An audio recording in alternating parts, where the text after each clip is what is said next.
Hey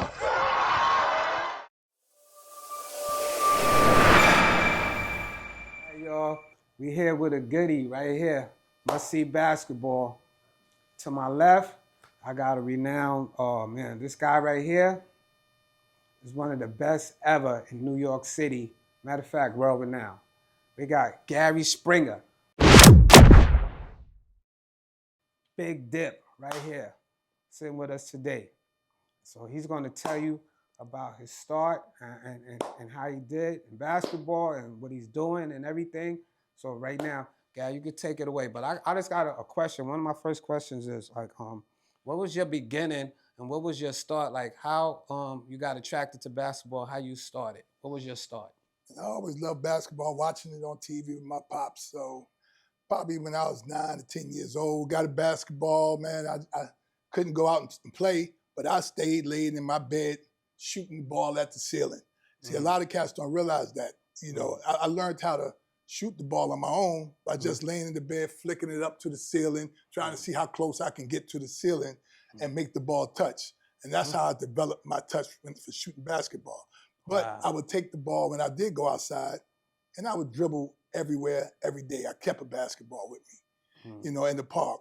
Until I got to about the age of 10, 11, 12 in my projects, you know, I didn't do basketball no more. I went to baseball with the guys in my building. I played baseball for a minute with them for maybe 2 or 3 years, boys of yesteryear. Okay, boys you know, of yesteryear. But me and my brother Vincent, even in the wintertime, we'll still get the ball sometimes when I got a little older, so we could go to the park by ourselves. At about 11, 12 years old, we would go even shovel the snow so we can have a little spot where we can play. Our hands freezing cold. You know, snot coming out our nose. You know what I'm saying? I mean, for real. Yeah. And just playing. But my brother Vincent stopped. And I kept going. Because I loved it. I kept playing. So every day I would go out to the fire station, firehouse, on between 143rd and 142nd. Okay. And across the street was 194 Park, where everybody was playing hard every day. Grown men, everybody balling. I wanted to play over there so bad, you know, but they wouldn't let me because I was young. And then there was one day in the summertime I was out there, because I was in the park from 11 years old, every day in the park by myself, working on my game, playing 21 with a bunch of kids on the pole. We running into the pole, banging into the pole, you know how that is. So, but they needed another player one day. And they called me over. As many times as I would go over there and try to play, they wouldn't let me. So when they finally needed me, they called me over. I was about 13. Wow. And when I went over there, I was about between 6'5" and 6'6". Oh, wow. You know, and I went over there to play with these guys, started playing with them. You know, I made a move. I went up to go score. They fouled me. I called. They looked at me and told me, "You better not ever call again." Nah, I'm in the park with drug dealers, guys that'll murder you, rob you, stick you up. But these are people who grow up in my neighborhood. Yeah. But when they tell you that, I said, okay. But I wasn't no little punk. So I said, I made up in my mind, this is what made me a really good player. I said, man, I'm not going to call no more, but I'm going to go through them. I'm going to let them foul me. I ain't calling. So I learned to go through everything, every foul, and I got scratches, cuts, bruises every day. But I kept playing, never stopped playing. So eventually, you know, they let me play about maybe the 3rd or 4th time out there. I started dunking on them. And this is at 13. Wow. So I'm dunking on them. I'm playing hard. I'm blocking shots. You know, I ain't no big time scorer with them dudes, but they make you play defense. Because if I guard somebody and I let them go by me, and these older dudes get mad because they got to get off the court and they got to get next, and they might not ever get back on because there's so many people out there waiting. You understand what I'm saying? That's New York City basketball in the park. So I learned to just play hard, block shots, play defense. And you know what? When I did that, I never got off the court. As a young kid, the next team, oh, now we won him. So I was on the court all day from sun up to sundown. And playing basketball every day, all day. Yeah, I don't care about no trainers and all that, like these kids do now. Playing basketball and getting every situation on the court that you can play. And that's how you learn the game. So so after that, right? So what was like your next phase? Like you develop your game like in the playground, playing like with the older guys and it's toughening you up and all of that. Hmm. And so what was the next phase like when you started getting into like say like all right, school ball organized or uh the tournaments and all of that? Well, school ball for me Mm-hmm. came later. Oh, okay. The street ball was for me Mm-hmm. because of the level that I played at such a young age. Mm. Like this is before we even get to high school basketball. You gotta remember Okay. at 14, when I turned 14, Mm-hmm. I was in the park one day in my park on a garbage can, shooting basketball. And Wendell and them seen me playing in the park 194, Wendell Ramsey and Dave Britton. Oh, okay. So they came to me about the Whitney M. Young tournament. Mm. Now I seen that tournament the year before at 13, Yeah. and I was like, man, this is amazing. Yeah, that tournament was. I wish I could play in this, when I get older. Mm-hmm. But they came and got me and said, hey, listen, we want you to come play with us. And I said, hey, okay, cool. I'll come play with y'all. You know what I'm saying? I said, bet. I'll do that. So where we going? So we just started walking. And next thing I know, I wound up in 139th Street Park. Mm. The park was packed. Everybody wanted to try out. Mm-hmm. They had brothers from Queens, everywhere. And I know a lot of guys know Red Bruin, Glenn McMillan from Queens. I actually played with Glenn McMillan in college. When I was a freshman, he was a sophomore. Mm. But they were there to try out. Mm. Them guys didn't make it. You got guys that could have, the all world, Artie Green and them.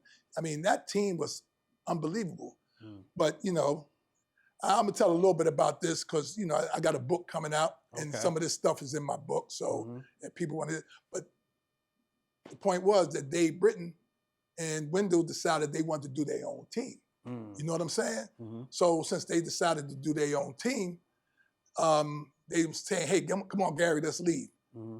And the guy who ran the LA All-Stars, Jesse, God bless the dead, told them, all right, y'all go ahead. Because they told him, they gave him respect, told me, we can ready to go start all thing. They told me, yeah, y'all can go ahead, get the hell out of my park. Mm. But y'all ain't taking that young boy right there with you nowhere. They and wanted so, to keep you. Yeah, he said, nah, he ain't going nowhere. Mm-hmm. He gonna stay here. And I'm 14 years old. I've never experienced nothing like this. I'm like, whoa, hold on, But after that, he did some things and to convince me to stay. Yeah. So I stayed and I played, and I got the opportunity to play in one of the biggest and toughest tournaments in New York City, which made me who I was, gave me my name of who I was, Gary Springer. Yeah. And I didn't do it off offense. Mm. I did it off of defense. The defense. I blocked every shot. You come in there, I was blocking everything you have. And I'll score a few points here and there, but you get it to me under the basket, I'm dunking on everybody. And I did that at 14. Wow. And that's before cats my age even thought about playing.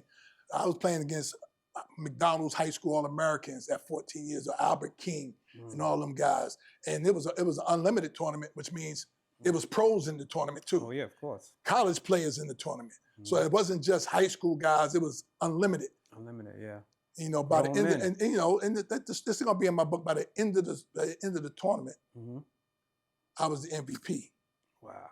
Because the championship game, Artie Green, who was all world, everybody came to see Artie Green. That's who I idolized. Shout out Artie. I idolized Artie. He came. Everybody came to see Artie. Artie fouled out with 2 minutes and some change left in the game. Everybody stood up, get ready to walk out the park. Wow.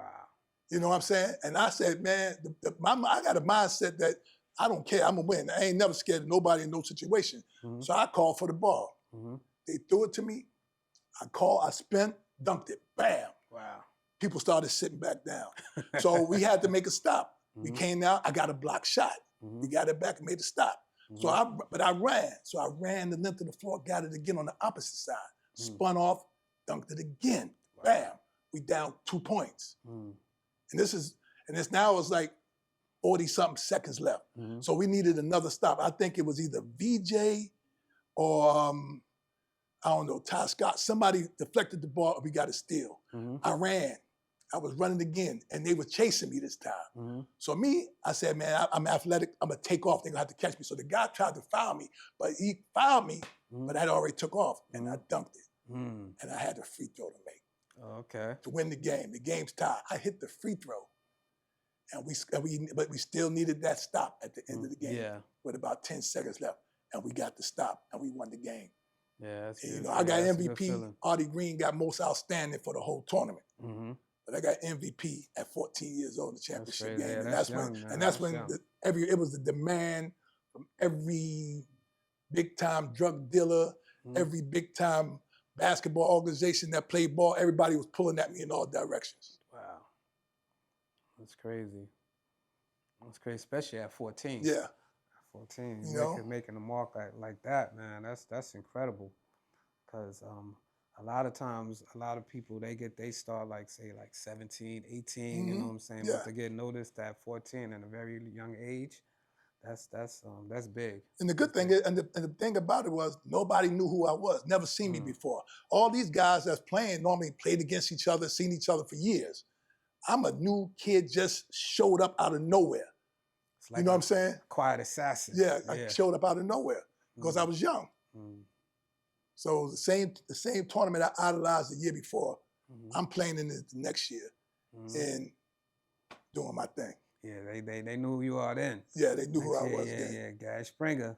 You know, what I'm but saying? but from that point on, my offensive game and all that started developing, getting better. Mhm. But I learned the game of basketball playing. But good. not being a man young and playing with other guys that can play, Mhm. you learn how to play without the basketball. Yeah. Because they weren't giving it to me. Mhm. I had to go get it. Go But I get got every rebound that came off. If I wanted to push the ball, I could. Mhm. I always got, as long as I got my hands on the ball, I felt like I was part of the game. Yeah. You know what I'm saying? And Mhm. that's what a lot of kids got to understand. Most of them got to learn how to play without the ball. Yeah. Everybody ain't going to be the man. Mm. You know what I'm saying? So, And so after that, right? What was like the next move? well, you know, it was high school Okay. basketball. Okay. But, you know, I'll go to high school. I'll go to Martin Luther King. Yeah. Things happen. I'm not, you know, Mhm. I'm not Mhm. the best student. Mhm. You know what I'm saying? I'm a street kid. Yeah. And basketball-wise, I'm spoiled. You know Mhm. what I'm saying? And I think I can do things, hang out, and do stuff that I shouldn't be doing. And I did. Mhm. I did those things. Mhm. And those things will be in my book. Mhm. Okay. You know what I'm saying? Mhm. Those things will be in my book. So I didn't play my freshman year. Mhm. So I said, man, I messed up my freshman year. Let me go ahead Mhm. and do better my sophomore year. I said, I'm going to make the team, which I did. I made the team. Mhm. And I'm not going to go ahead. Mhm. I'll go back and do some of the same things and get kicked off the team again. Mhm. But this time, there was such a love for the game. Mhm. I said, man, I have to make this up. I got to fix this. Mhm. So I fixed it. Mhm. I transferred myself. Wow. I just left King and I transferred myself to Benjamin Franklin. Mm. So I went to Franklin. Stan Denner told me, go in there, play with them guys, do what you got to do. And Mhm. when I went in there, it was nothing but pure destruction. Wow. So, and these were good guys who I loved to death. Yeah. Frankie and Raymond, the twins. The twins. Mookie Valentine. Mookie, yeah. Billy Riser. Billy Riser's a pastor to this day. Yeah. He's Billy a pastor. Riser. Yeah, he's a Billy pastor. Riser, yeah. Billy Riser, white boy, man, boy, would dunk yeah. on you, man, with no hesitation. Yeah, but it was And then- 6'9", 6'10"? No, he's 6'5". Oh, 6'5", okay, all right, And yeah. then you had one of the baddest around the basket player, Bo McNeely. Mhm. Okay. So I go in there and I'm like, yo, I played with them. But Mhm. I went in there, I did my thing. So, Mhm. but I had other obstacles that I had to overcome to even Mhm. get on that team. Yeah. And that's in my book too. Oh, okay. So it's, Okay. I mean, it's a lot of story in how I got where I've got. I made it at Franklin because a lot of people helped me. Mhm. There's some good people. Kenny Williams, the Eggman, is one of them that helped me. Yeah, Eggman. So for me to played high school basketball and college basketball, it was a blessing from God. Mm. Because the things I did in my life, even at a young age to that point, the average person would have made it. The average person might have been in jail. And then at Franklin, right? Wasn't y'all like the the #1 team in the country at one time? My senior year. Your senior year? Yeah, Like me, Richie Adams, man, Lonnie Green. If we ain't have Lonnie Green, point guard, Lonnie Green, to me, that's the best point guard I played with. Shout out Lonnie. Yeah. I played Lonnie Green. That's my friend, my best friend, my brother. But on that court, it was games, man. The cats would not press us. He would break the press. He'll tell us, go down court. He'll dance in front of the other team's bench, say, yo, y'all need to put somebody else out here to stop me. And this is zero exaggeration. Wow. He was that good. And the only other guy I played with that I thought was a really good guy was a little white guy that played with me at Iona. Okay. You know, right now, man, my memory's a little bad. Okay. And I'll remember his name in a minute. But but Lonnie, that was my man. He got Richie the ball. He got me the ball. Fast break, alley-oops. I mean, that's what we did. And then we had Darryl Davis, another good point guard, Wayne Alexander. But then we had a freshman that was coming off the bench. But then he started by the time the season was in it, Kenny Hutchinson. Kenny Hutchinson. So we had a world-class team. Yeah. We had some top high D1 players on that team. I remember y'all was ranked #1 in the country. Yeah, and we went to a lot of, and we played against top teams in the country, and we beat everybody. That's crazy. We went to the national tournament in Pittsburgh, Pennsylvania, and we won that tournament. Wow. Against Beaver Falls, and guys, Dwight Collins, who played for the Pittsburgh Steelers, 3-sport All-American, baseball, football, basketball, and they were punking every team out there. And then we were watching, we laughed, they punking them, then they came to try to punk us in the hallway. We laughed in their faces. We started laughing, and they thought we were crazy. No, man, we'll see. Man, we blew them out. Wow. Blew them out, you know, so. I can imagine what that game looked like. But it's, man, look, and can I tell you something? The basketball part was great. But the behind the scene with that basketball team, with Richie, me, Lonnie, at Benjamin Franklin High School, that's a story by itself. Wow. And it'll be in my book. I can imagine. I'm telling you, it's a story of its own. Yeah, it's like I want to tell people, in New York City basketball, at the level that we were playing at, by the time everybody caught up to me, you know, they got older and everybody they catch up, because I don't care who you are, Gary Springer, Richie Adams, it means nothing to New York ball players. Yeah. To a New York ball player, you got to bring your game every game. Every time you step on that court, they coming at you. Yeah. You know, and I loved it. That's what I wanted, because I ain't want no less. Yeah. So we had battles. I had battles with a lot of dudes, man, that didn't get the same recognition that I got, but they could play. But the difference with everybody playing basketball, you can play good in the park, but can you play organized basketball at the highest level? That's street ball. Anybody that's really good can be a great street baller, but to play with other guys that can really play and still shine is not easy to do. So that means you got to really learn the game and learn how to play the game. I was a student of the game, so I always learned it. Yeah. And I know, coming out of Frank, I know you was highly recruited and all of that. So, I mean, a lot of colleges was coming at you. I had over 100, 150 schools. That's crazy. See, back then, it wasn't the way it is now. They sent I got letters from every school in the country. The only school that did not recruit me in the entire country was Indiana. Bobby Knight. Bobby Knight. Bobby Knight didn't recruit New York ball players at that time. Wow. Because he couldn't do to us what he was doing to them players, grabbing them by their collar and all that. Wow. That would have never worked with me. Yeah. He'd grab me by my collar, I'd have grabbed him back by his collar. And that's just real. Yeah, you know what I'm saying? Like you can cuss me out, tell me I'm wrong, but growing up the way you're not going to disrespect me as a young man. You know what I'm saying? And put your hands on me. I just couldn't. That just wouldn't work. So what was, like, when you narrowed down your choices? What was like your top 3 choices when you was narrowing it down? It was Michigan State, LSU. I'm gonna give you my 5: Michigan State, LSU, Marquette. Michigan State, LSU, Marquette. Oh, Iona. Because that was because of Eggman. And then you had New Mexico State. Now, UCLA. Oh, UCLA. Okay. Yeah, UCLA. Mm-hmm. And New Mexico State was just a money grab for me. Oh, okay. Because they was sending money, man. They know what I'm saying. They was sending money. Crazy. They sent some, but I didn't want to go, but Mm-hmm. I took the money, and then they went on probation before I went, and I was happy. Wow. But That's other stuff crazy. like that'll be in my book too. Yeah. You And so you end up picking Iona. Yeah. So what made you decide to go to Iona? Like that was Because I was gonna stay home. My mindset was because like I said about Bobby Knight, if I go to a school and the coach, I don't want to get to somewhere where they try to disrespect me, and I got that street mentality, and then I get kicked out. I mean, I get kicked off the team, then I got to get myself home. I said I could stay home. It's either St. John's, Iona. Mm-hmm. So, but Jim Valvano was the coach at the time. Mm-hmm. And see, Jimmy V was the coach, and Eggman was his associate head coach. Oh, okay. And Eggman coached me at Riverside Church. And he came to me.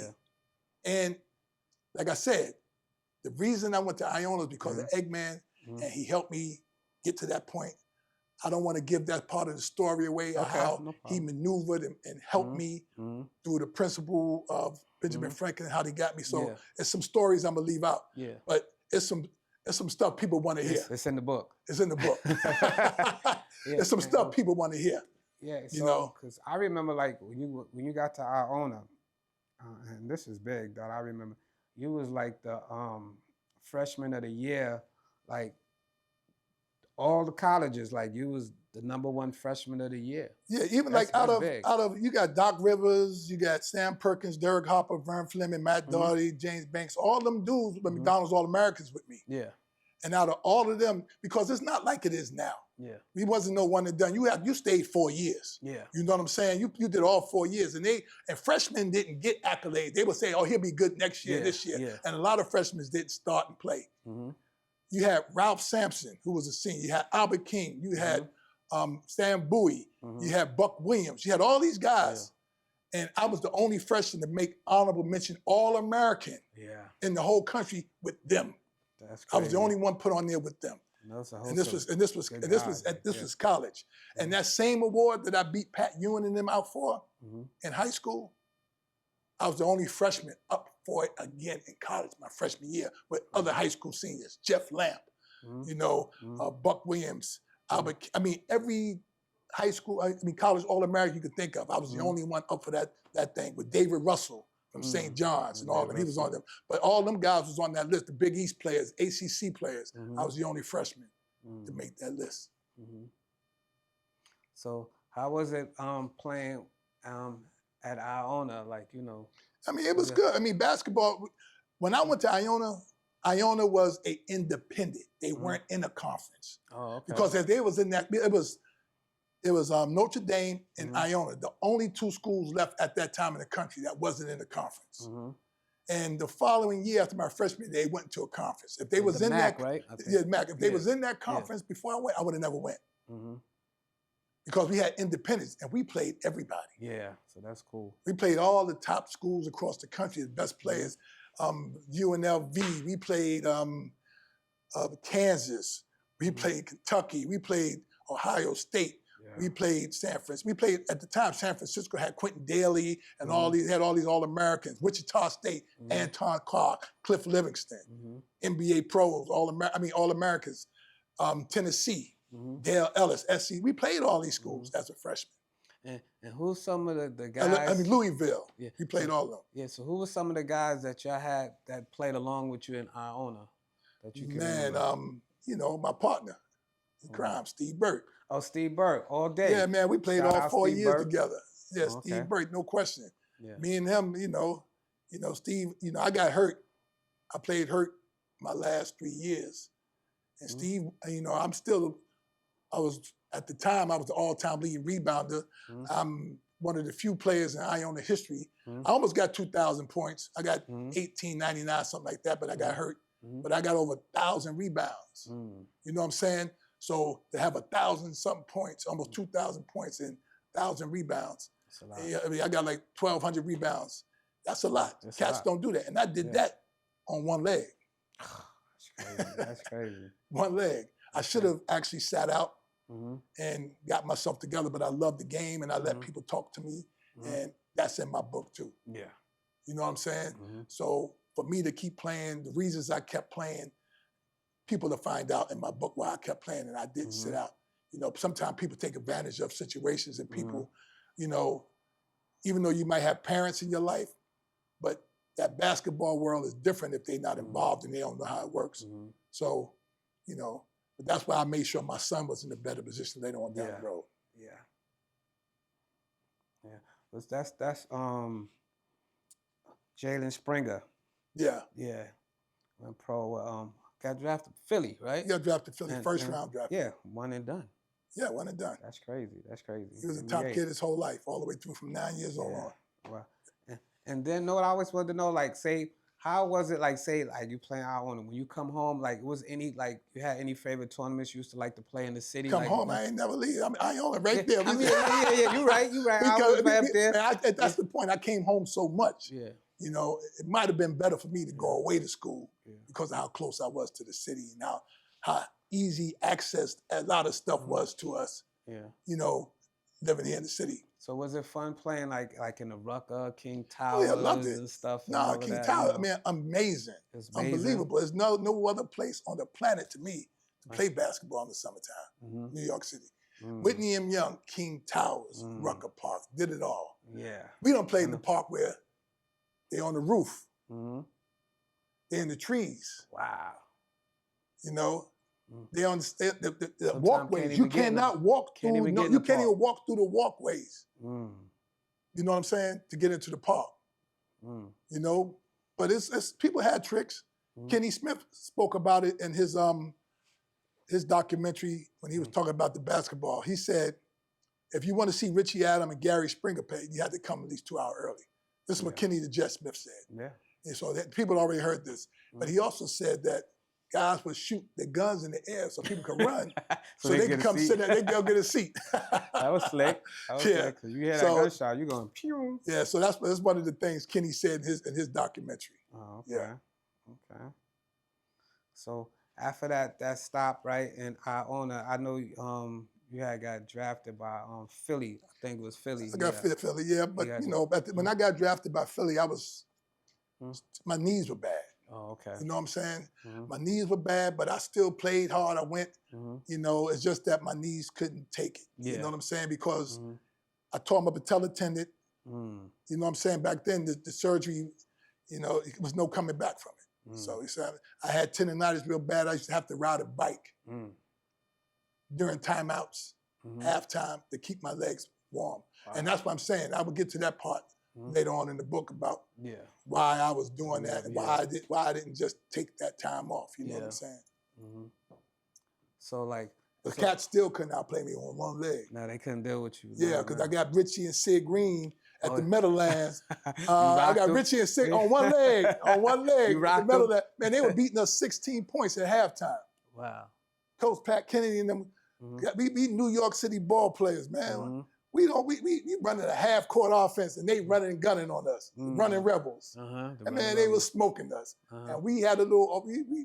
I'll talk about it in the book what I said to them at halftime, you know. But we came out in halftime, the second half. Make sure y'all get that book when it come out. We came out in the second half, and we came back and beat them, Richie Adams and them boys, with Richie Adams, Sid Green.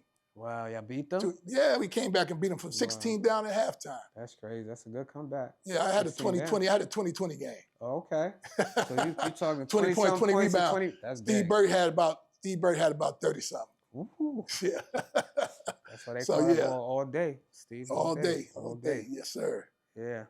And so, like, so when after your knees, I kind of got bad. It's like what you end up doing, like, you know, like the like, say, I know you love the game and all. I know you probably stayed around the game. What was, like, your next move? Yeah, I stayed around the game. See, I did a lot of stuff young. Yeah. From 14 on. By the time I was 25, I left New York. Oh, okay. I got married and left. Where everybody stayed, they played in the park, but I left. But I was doing so much. That's when the different worlds of basketball. When you don't make the NBA. For me, different worlds of basketball come together. You know, the other worlds that go with that. I was doing other things that many people don't know that I was Yeah, doing. because I know you had both of your sons Yeah. in D1. Yeah, I my know son, Gary Springer Jr. He went to Iona. and then my son Yeah. Jordan Springer went to West Point, Yeah. played for Army. That's good. Yeah, and West Point, that's real big time. That's like in the DNA then. That's in the big time. Yeah, that's big time. So, but you know, I had my kids and I had to make changes in my life, and that's what I did. For me, I could have stayed in New York, became a street ball. See, I was a real basketball player, and I'm a legend from real basketball. I'm not a legend from the streets. Yeah.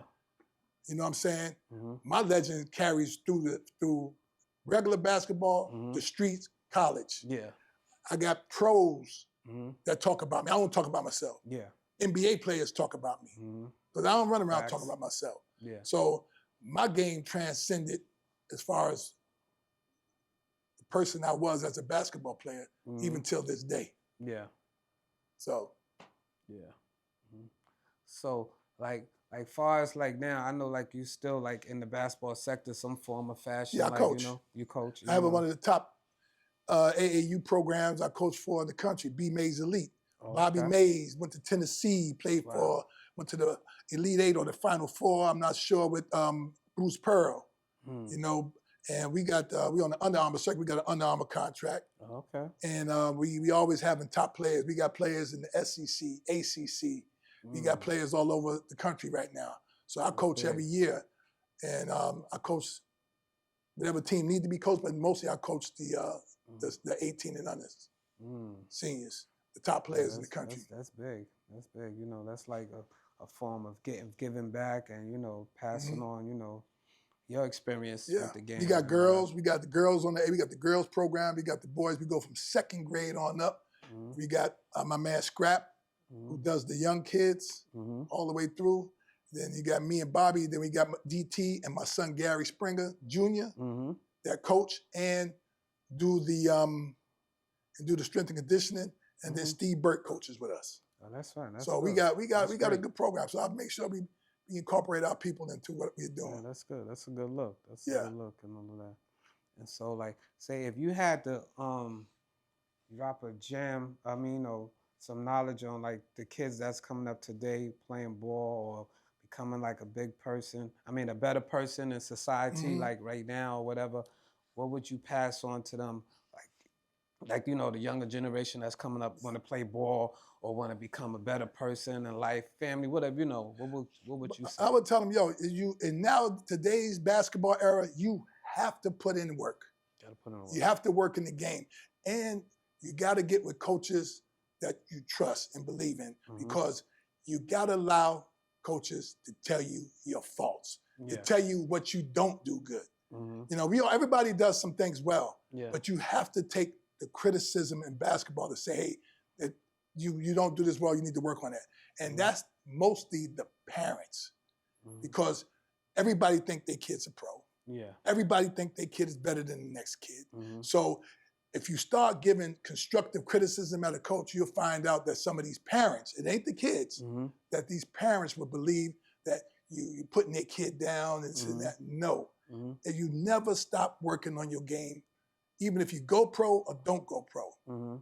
Pros don't never stop working on your game. So if some things you do well, you keep working on those, but the things you don't do well, you have to polish up. You have to keep working at your game. And you got to be able to accept criticism. That's the only thing I could do, because it's a basketball, NBA, it's a fantasy. You know, it really is. And honestly, it's about getting that education and building relationships for your life. Because through basketball, you can make some of the greatest relationships that can set you up just as good as playing basketball, even better in the real world. You know what I'm saying? So basketball, if you want to be a basketball player, you're gambling. You know, you're going for your goal, but you're gambling. If you make it, great. But there's only been 5,000 basketball players in the history of the game. Wow. People don't even understand that. Yeah. 75, 80 years, it's only been 5,000 professional pro basketball NBA players. Wow. Follow what I'm saying? So to make it is extremely hard. Yeah. So just focus on making yourself better and listening to your coaches, and know that it's a grind. Yeah. So y'all heard that first from Gary Springer. He knows, it's a grind. You got to stick with it and never give up. You know what I'm saying? Listen to them coaches. Take that constructive criticism, and you'll get better. Yeah. Yeah. But I'm glad I got a chance to sit down with you and have this interview with you because I know you a person that's real knowledgeable about the game, not only the game, but life itself. And I know you started at a real young age, so you know what I'm saying. If you know, you know. So and we want to give you your flowers. Appreciate So it. so they know that it was a time before them, and so I mean I know like you don't like to really brag about yourself, but I know for a fact that you was definitely one of the people that I watched, and you definitely put it on for the city on the court.